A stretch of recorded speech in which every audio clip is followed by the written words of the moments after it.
Motos. Se você já viu motociclistas em exibição, aventura ou de corrida na rua, é quase impossível não virar a cabeça quando eles passam por você. Existe um mistério por trás da aparência de um motociclista e da linguagem secreta que eles usam e que nos deixa curiosos. Imagine o seguinte: você está dirigindo na estrada e de repente uma moto passa por você. Você vê o motoqueiro fazendo um sinal com 2 dedos.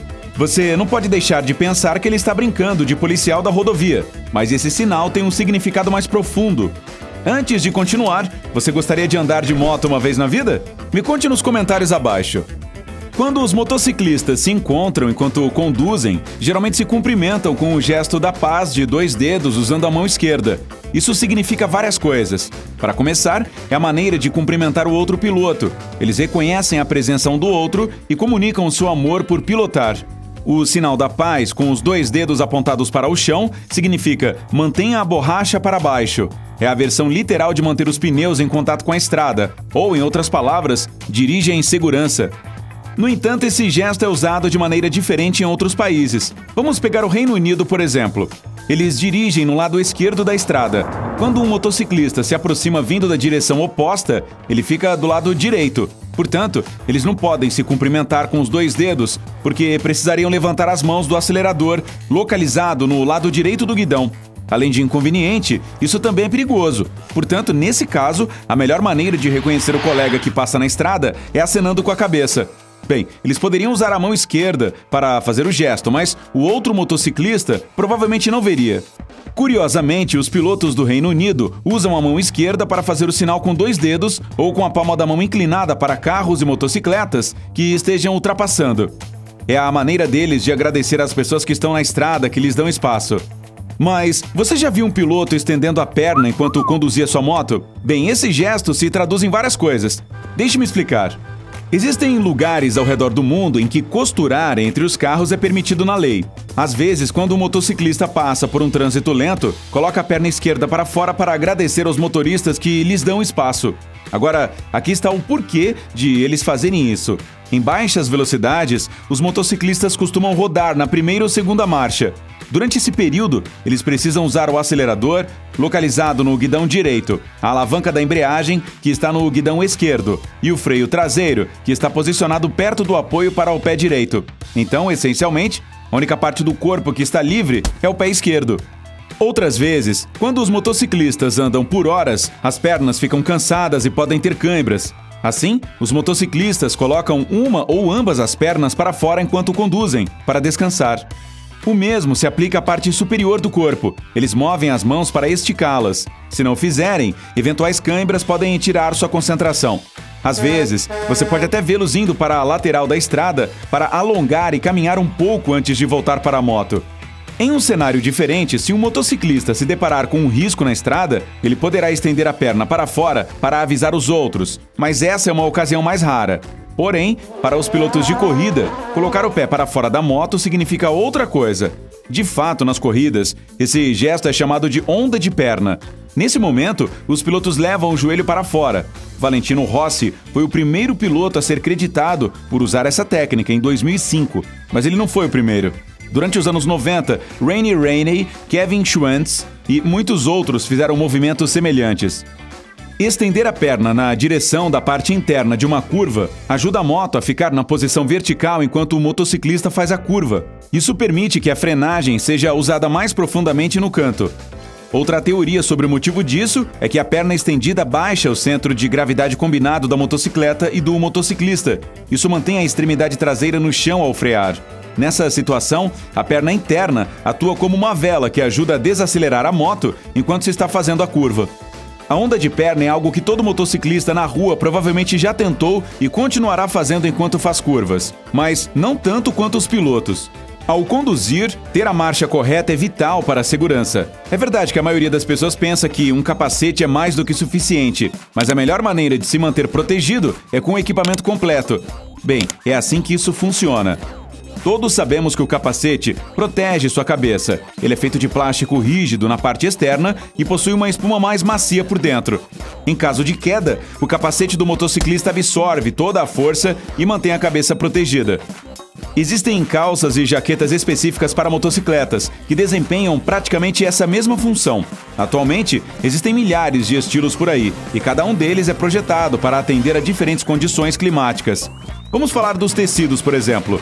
Quando um motociclista está conduzindo em um clima instável, onde a chuva é imprevisível, é provável que ele escolha algo que o mantenha seco. Um dos mais populares para esse caso são os tecidos laminados. Veja como eles funcionam. Quando está chovendo bastante, o que impede a água de atingir a pele de um motociclista é uma membrana à prova d'água. Se trata de uma fina folha de material com poros tão pequenos que não permitem que moléculas de água penetrem. Essa folha fica entre a malha interna e a camada externa da jaqueta. Às vezes, pode até ser um revestimento isolante. Além disso, há um revestimento específico chamado repelente de água durável, que é colocado em camadas na parte externa da jaqueta. Então, quando a água cai nele, ela simplesmente desliza para baixo. Embora as moléculas na membrana não permitam a passagem da água, o material é respirável, para que os motociclistas tenham uma boa quantidade de fluxo de ar. Mas não é isso que os mantém seguros. Um dos maiores avanços no equipamento de motocicleta é a inclusão de armaduras. Em um primeiro momento, essas precauções eram estranhas a quase todos. No entanto, adicionar estofamento a regiões de alto impacto aumentou a segurança para motociclistas nas estradas. As regiões mais comuns em que a armadura é colocada são os ombros, costas, cotovelos, quadris e joelhos. Não me interprete mal, algumas dessas armaduras são bastante desconfortáveis no começo, mas as mais novas são de ouro puro.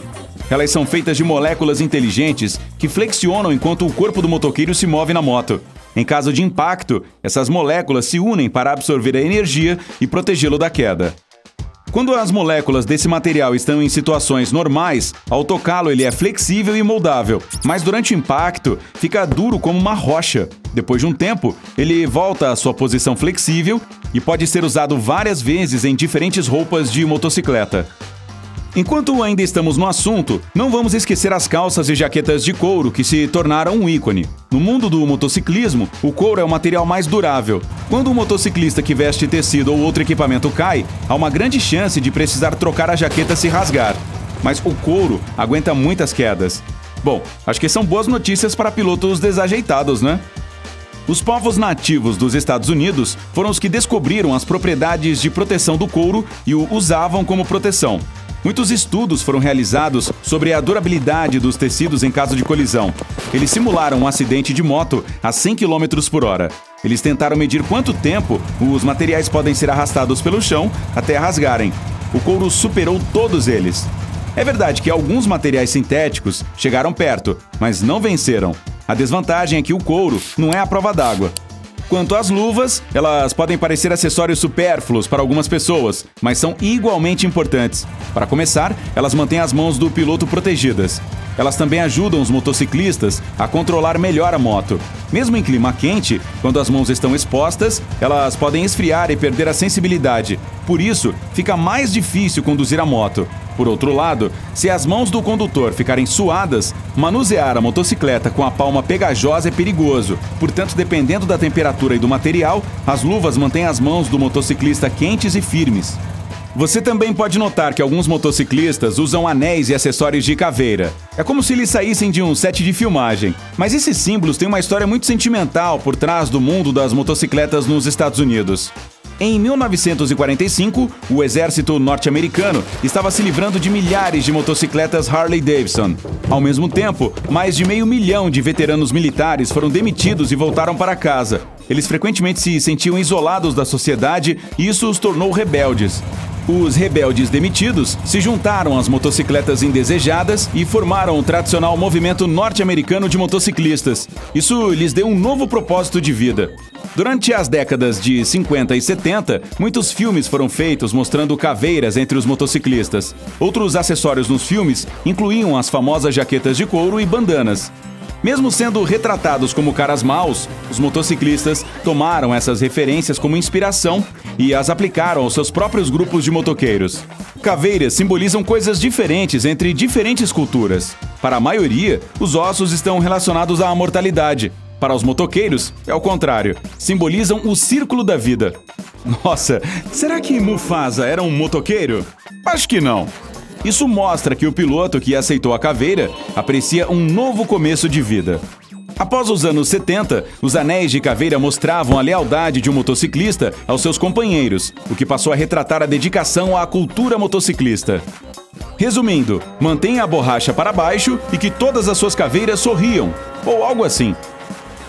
Ei, se você aprendeu algo novo hoje, curta este vídeo e o compartilhe com um amigo. E aqui estão alguns outros vídeos legais de que eu acho que você vai gostar. Basta clicar à esquerda ou à direita e permanecer no lado incrível da vida.